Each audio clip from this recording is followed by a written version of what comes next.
I was a little girl during the first war in Iraq, barely 2, and I have no memories from it. But San Diego is a military town, and my dad is a veteran, so we used to go to the parades that they would have for the soldiers. There's a photograph of me here somewhere at one of these parades. And the family story goes that I was so little that I couldn't sit on the curb and have my feet touch the ground. I think that's probably the last patriotic event I've been to. I think that's probably the last patriotic event I've ever been to. I think that's probably the last patriotic event I've been to.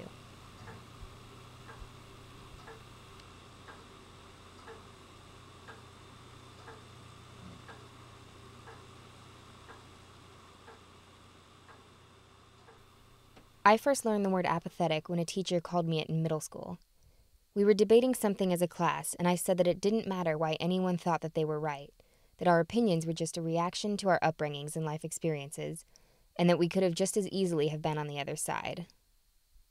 I'm usually a fence sitter, or I can usually see both ways on a lot of issues. I can see why people would think either way. So I'm just like, well, if I don't stand for either way strong enough, then how could I fight for one way? My teacher told me she thought I was just making this point to trivialize the debate, which was partially true, and that for this, I was apathetic. Well, we don't want to do anything. Being informed doesn't really make you take action. I mean, what are you supposed to do? You're supposed to watch the news, and then what? You're supposed to, I should save the world. I've really got to do something about that. So do you feel like you're on? That's what people did in the 60s, though, right?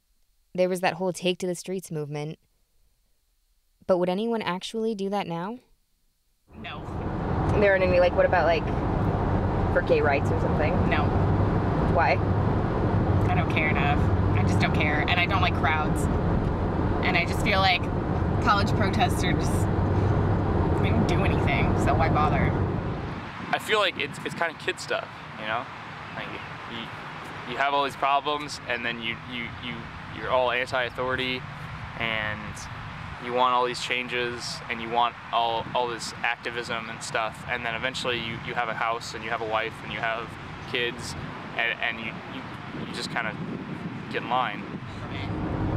It's more like a rite of passage for a college student rather than actually accomplishing anything. I would agree with that, actually.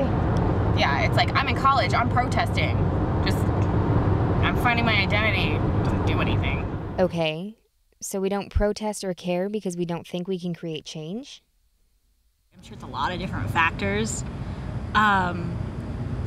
General laziness, probably brought on by all the technology. We have more to do, to waste our time watching TV and getting sucked into Facebook. I wouldn't even say it's apathy, it's more ignorance, because it's not that people don't care, but it's perhaps that people just don't know enough to care.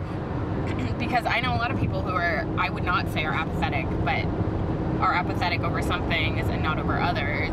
Because I suppose I would come off apathetic, but there's obviously things I care about. But in general, I would say nobody cares about anything except for the few things that you do care about. You mean the few things that affect you? Yeah. Is that the problem then? That where our parents felt so acutely in tune with everything that was going on in their world, we feel completely disconnected? Aren't we supposed to be the most informed generation yet?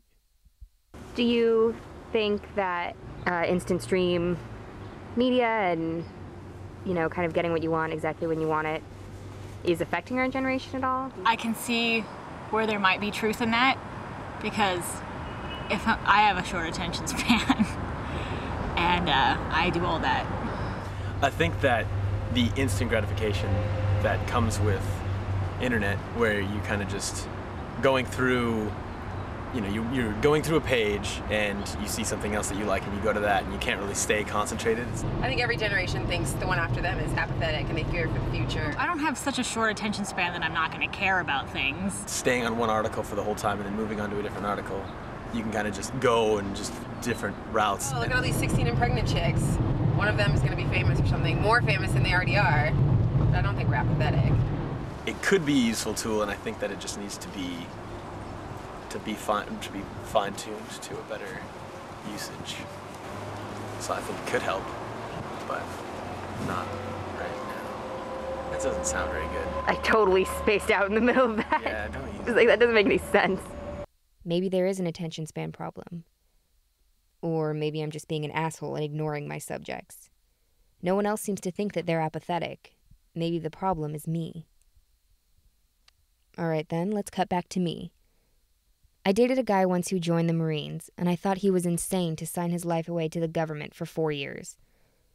But when I asked him why, he said, partly because I had legitimate concerns. Partly because I was like 17 and I thought I was like the smartest person in the world.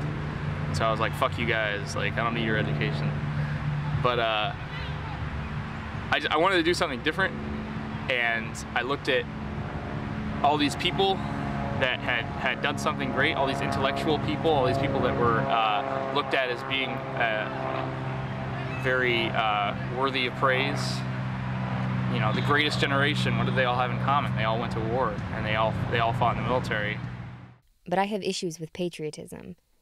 I don't see the point in fighting about lines in the sand, or God, or sex, or money, or anything else that we invented to distract us from the fact that we are just glorified primates that die like everything else.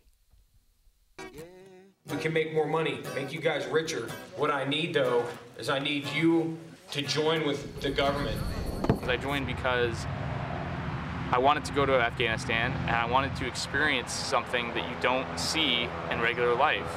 So I don't want to sound like a freak, like I wanted to go over there to see somebody get blown up, but I wanted to go over there to experience a part of life that I was not going to get to experience stateside as a civilian, because it's a part of life that most people don't want to see, but it still exists. I admire his willingness to look at life honestly, without illusion. But to join one side is to turn your back on another. And to paraphrase an earlier comment, I refuse to take a stand on an issue where I think both sides are wrong. It's not that I don't care one way or the other. I just don't like my options enough to choose. How old do you think that girl is? Do you think she's ever been to a parade?